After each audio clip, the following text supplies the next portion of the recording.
एक दफ़ा का जिक्र है कि किसी जंगल में एक चिड़ा और चिड़िया रहा करते थे। एक दिन चिड़ा किसी काम से उड़ा, पीछे से आ गए राजा और उसके दरबारी। राजा ने चिड़िया को देखा तो उसे बहुत अच्छी लगी। उसने अपने दरबारियों को हुक्म दिया कि इसको पकड़ो और मेरे महल में ले जाकर कैद कर दो। जब चिड़ा वापस आया तो देखा चिड़िया वहाँ थी ही नहीं।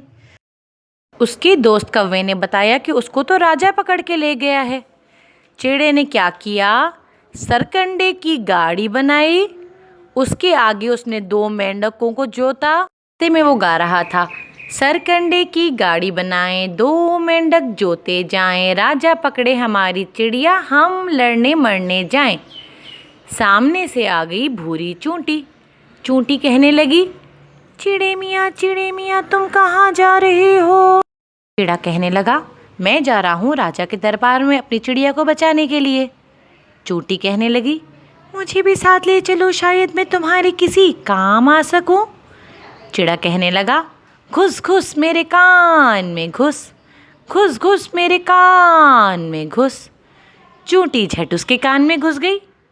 अब चिड़ा गाना गाता हुआ आगे बढ़ा, सरकंडे की गाड़ी बनाएं, 2 मेंढक जोते जाएं, राजा पकड़े हमारी चिड़िया, हम लड़ने मरने जाएं। सामने से आ गया शेर। शेर कहने लगा, चिड़े मियाँ तुम कहाँ जा रहे हो? चिड़ा कहने लगा, मैं जा रहा हूँ राजा के दरबार में अपनी चिड़िया को बचाने के लिए। शेर कहने लगा, मुझे भी साथ ले चलो, शायद मैं तुम्हारे किसी काम आ सकूं।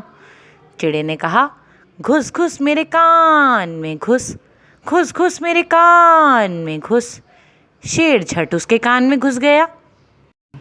अब चिड़ा गाना गाते हुए आगे बढ़ा, सरकंडे की गाड़ी बनाएं, 2 मेंढक जोते जाएं, राजा पकड़े हमारी चिड़िया, हम लड़ने मरने जाएं। सामने से आ गई बूढ़ी नदी। नदी कहने लगी, चिड़े मियाँ तुम कहाँ जा रहे हो? चिड़ा कहने लगा, मैं जा रहा हूँ राजा के दरबार में अपनी चिड़िया को बचाने के लिए।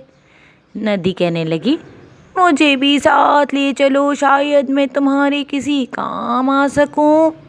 चिड़ा कहने लगा, घुस घुस मेरे कान में घुस, घुस घुस मेरे कान में घुस। नदी झट उसके कान में घुस गई। सामने से आ गया राजा का महल। राजा ने जब चिड़े को देखा कि वो चिड़िया को लेने आया है तो वो बहुत गुस्सा हुआ। उसने अपने दरबारियों को हुक्म दिया कि जाओ, इस चिड़े को आज रात गाय के पाँव से बांध दो। रात को जब गाय बैठेगी तो ये उसके पैरों के नीचे आके खुद ही मर जाएगा। जैसे हुई आधी रात इधर और आधी रात उधर, चिड़ा बोला, शेर शेर बाहर आओ और अपना काम दिखाओ। शेर बाहर आया, उसने लम्हे भर में गाय को मार गिराया। जब सुबह हुई और दरबारी आए तो उन्होंने क्या देखा कि गाय तो मरी पड़ी है और चिड़े साहब जिंदा सलामत बैठे हैं। वो बहुत हैरान हुए और भागे भागे गए राजा को बताया। राजा को बहुत गुस्सा आया। उसने हुक्म दिया कि आज रात चिड़े को हाथी के पाँव से बांध दिया जाए। जब रात को हाथी बैठेगा तो ये खुद ही उसके पैरों के नीचे आके मर जाएगा। फिर जैसे हुई आधी रात इधर और आधी रात उधर, चिड़ा बोला, चूंटी चूंटी बाहर आओ और अपना काम दिखाओ। चूंटी बाहर आई और उसने हाथी की नाक पे काट लिया। हाथी धड़ाम से गिरा और गिर के मर गया। सुबह हुई तो दरबारियों ने क्या देखा कि बेचारा हाथी मरा पड़ा है और चिड़े साहब जिंदा सलामत बैठे हैं। राजा को बहुत ज़्यादा गुस्सा आया।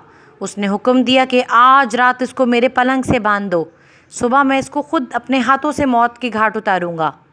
फिर जैसे हुई आधी रात इधर और आधी रात उधर, चिड़ा बोला, नदी नदी बाहर आओ और अपना काम दिखाओ। नदी बाहर आ गई। सारा महल डूबने लगा, दरबारी भी डूबने लगे, राजा भी डूबने लगा, हर शय डूबने लगी। राजा बहुत पछताया। उसको अपनी गलती का एहसास हो गया था। उसने चिड़े चिड़िया से माफ़ी मांगी और उन्हें आज़ाद कर दिया। चिड़े चिड़िया ने उसका शुक्रिया अदा किया और वापस अपने दरख्त पर जाके खुशी खुशी रहने लगे।